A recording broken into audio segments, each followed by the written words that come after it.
Jogadores que trocaram de posição e se destacaram. No futebol atual temos diversos jogadores, se destacando nas suas posições e cada vez melhores nas funções que exercem. Mas e se a gente te falar que com alguns nem sempre foi assim? Existem jogadores que se destacaram em funções que antes eles não faziam e alguém teve que trocá-los de posição para poder chegar nesse destaque. Tudo bem que teve gente também que se destacou tanto em uma quanto em outra posição. Por isso no vídeo de hoje a gente vai te contar sobre jogadores que mudaram de posição dentro de campo e acabaram se destacando mais ainda. Meu nome é Alvin, seja bem-vindo ao Camisa 10. Já senta o dedão no like aí, bora comigo pra mais um vídeo. O vídeo de hoje a meta de likes é de 500 likes, que aí se a gente bater, a gente vai fazer a parte 2 pra vocês. A gente abre a nossa lista de hoje com Everton Ribeiro. Everton Ribeiro ficou conhecido como um maestro ali no meio de campo, no Cruzeiro, no Flamengo e agora vestindo a camisa do Bahia. Mas se a gente voltar no tempo, a função de Ribeiro em campo não era essa não, era outra. Everton Ribeiro tinha que conter as investidas de atacantes e também de laterais dentro de campo. Vindo das categorias de base do Corinthians, Ribeiro jogou as primeiras partidas de sua carreira atuando como lateral esquerdo. No Corinthians, o jogador acabou não sendo aproveitado e aí fechou com o São Caetano. E por lá, Ribeiro descobriu seu verdadeiro futebol. São Caetano ele atuava como meia aberto na esquerda. Depois, em 2011, no Coxa, viveu ótima fase, como meia armador no centro, atrás dos atacantes. O resto você já sabe, né? Obviamente, Ribeiro nunca mais retornou para lateral. Se tornou um dos meias mais talentosos do nosso futebol brasileiro. Brilhou por onde passou, ganhou muitos títulos, inclusive chegou até a seleção brasileira. Falar em seleção brasileira, por aqui agora temos o capitão do Penta,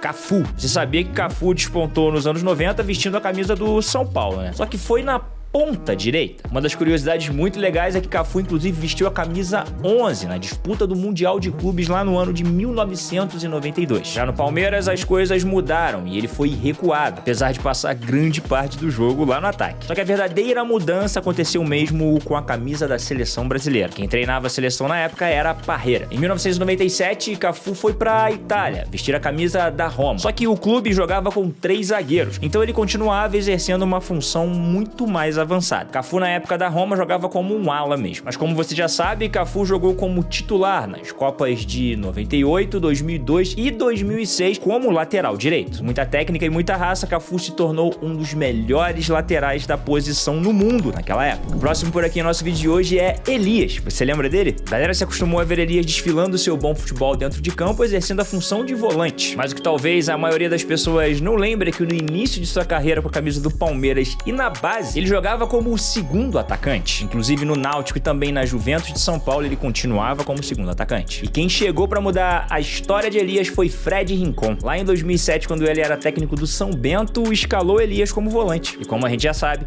a escolha foi certeira. Logo na temporada seguinte, Elias já se destacou com a camisa da Ponte Preta e aí foi contratado pelo Corinthians. Mas vale lembrar que Elias também sempre se deu muito bem lá no ataque, saindo de trás para poder ir lá para frente, finalizar e inclusive fazer gols. Tanto que os números não mentem. São 106 gols na carreira de um cara que atuava como volante. Por falar em Rincon, que teve o feeling de mudar Elias de posição, algo muito parecido aconteceu com ele. Rincon começou lá no Santa Fé no ano de 1986. E o que você talvez não saiba é que ele era meio atacante na equipe dele, inclusive vestindo a camisa 10 da equipe. Ainda vale destacar que no campeonato colombiano, o Rincon chegou a ser goleador. No Palmeiras de Luxemburgo, por exemplo, ele conseguiu ser campeão paulista e brasileiro jogando no meio de campo como armador. Depois que Rincon foi para a Europa, ele continuou atuando nessa posição. Mas aí a gente avança no tempo para 1997 e Rincon reencontra Vanderlei Luxemburgo, só que dessa vez vestindo a camisa do Corinthians. E é aí que Luxemburgo começa a escalar o jogador como volante. O que sabemos é que independente de ser primeiro ou segundo homem ali no meio de campo, Rincon brilhou com a camisa do Corinthians. Campeão mundial em 2000 e bicampeão brasileiro em 98 e 1999. Agora a gente tem outro gringo por aqui, o nome dele é Mascherano. Um pouquinho diferente da situação dos outros jogadores do vídeo, Mascherano teve que mudar de posição exatamente por uma necessidade do time na época. O argentino sempre foi aquele volante de marcação forte no futebol, mas quando trocou o Liverpool pelo Barcelona, sua carreira também mudou bastante. Na temporada 2010-2011, Guardiola teve um problema no seu elenco, quando seus 2 zagueiros se machucaram ao mesmo tempo. Pepe observou o que tinha no elenco e percebeu que Mascherano poderia ser usado naquela função. Puyol estava num momento muito complicado da carreira e quase sempre estava lesionado. E assim, Mascherano foi ganhando espaço. E na temporada de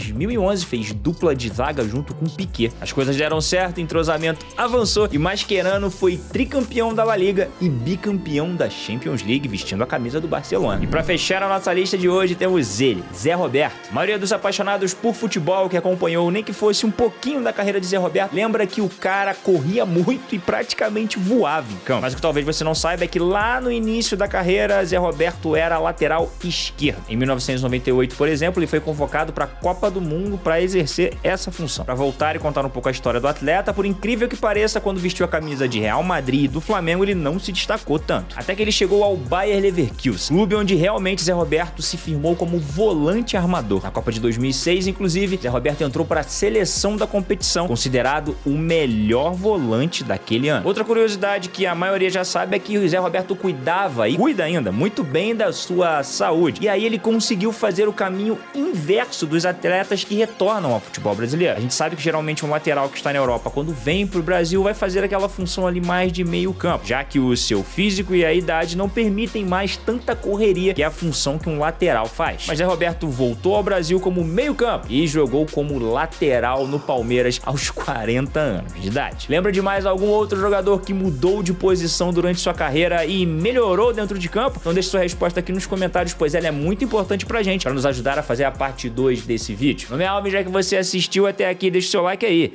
e até a próxima.